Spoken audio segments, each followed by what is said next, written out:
Hillary Clinton not shying away from the spotlight, appearing on the Rachel Maddow show last night.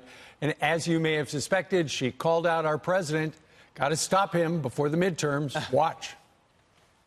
What I'm worried about is that these authoritarian tendencies that we have seen at work in this administration with this president, left unchecked, could very well result in the erosion of our institutions to an extent that we've never imagined possible here.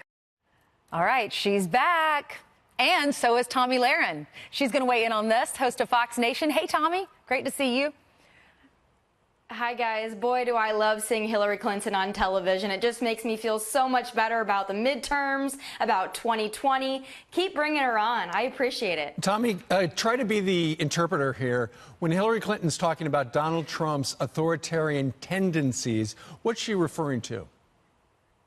I have no idea. I don't know if by authoritarian tendencies she's referring to GDP over 4%, unemployment at a near 18-year low. I'm not sure what she's looking at here, but again, like all Democrats, she rests on the, well, he's mean and I don't like what he tweets and I don't like what he says.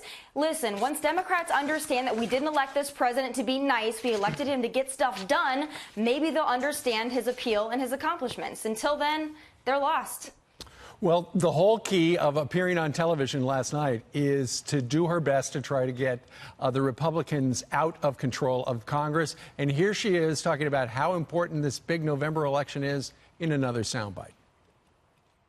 If we ignore the importance of this midterm election and there is no check and balance, we don't take back one or both of the houses of Congress, then I think you will see even more of the dismantling of our institutions with very dire effects. She's a wonderful speaker, but is her message getting across?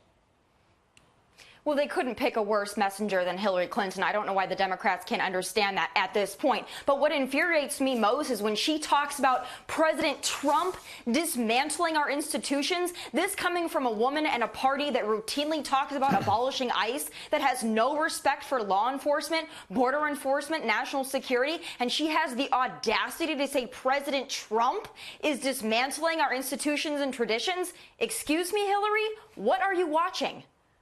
All right, so let's talk about a double standard. All right, so Karen Monahan, she's the ex-girlfriend of Deputy DNC Chairman Congressman Keith Ellison. She has accused him, they dated for 3 years, her son went out and said that he witnessed his mom being abused by Keith Ellison, and then she doubled down on that and said, I didn't want to talk about it, but my son brought it up, now you're blasting my son, so I need to come forward. This is what she tweeted. She said, no, they don't. I've been smeared, threatened, isolated by my own party. I provided medical records from 2017 stating on 2 different doctor visits. I told them about the abuse and who did it. My therapist released records stating I've been dealing and healing from the abuse. She's saying she's being slammed by her own party. Meanwhile, the double standard here is Democrats are quick to judge Judge Kavanaugh. What is your opinion about it?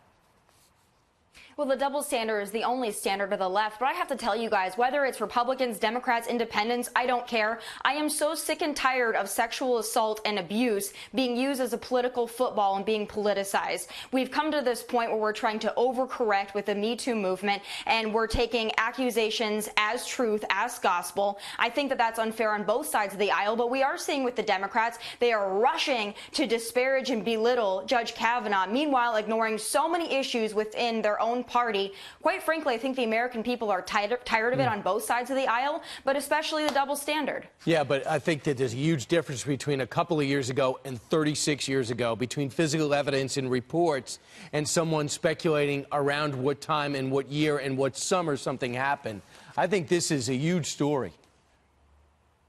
Oh, no, it absolutely is. And I think that certainly when we're talking about abuse, we're talking about sexual assault or harassment, it needs to be taken seriously on both sides of the aisle. But we need to have some common sense when we're looking at these case by case. And what infuriates me so much about what's happening to Judge Kavanaugh is this doesn't seem like a true case of victimhood. It seems more like a case of opportunity for political purposes that should never have a place in the political process. And it's really disappointing to see it. As a woman, I'm disappointed to see other women using it in that way. Well, let's talk about seeing you. We can see you on Fox Nation, that streaming subscription-based service that's going to be coming out shortly. We're going to get more information on that on foxnation.com. Sign up now and become a Hallmark member. Super fan of Fox. All right, Tommy.